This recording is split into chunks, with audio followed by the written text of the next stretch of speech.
आपण बाहेर फिरायला जातो, बाहेरचे गडकिल्ले बघतो.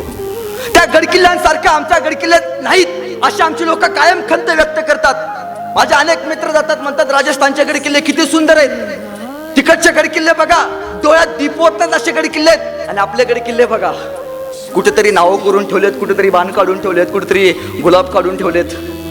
नाही हो, त्या लोकांनी स्वतःचे गडकिल्ले वाचवण्यासाठी माना झुकवल्यात, तलवारी टाकलेत आणि शरणागती पत्करलेत.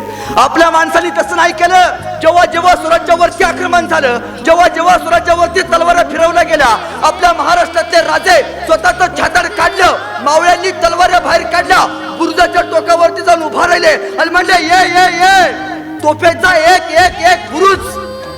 बुरुजावरती गोळे ढासळलेत, एक एक एक गोळे त्या गडकिल्ल्यांनी जपलेत. त्या गडकिल्ल्यांनी इथल्या हिंदुस्थानाच्या मायमाऊलींचं रक्षण केलंय, म्हणून त्या गडकिल्ल्यांची आज तशी अवस्था आहे.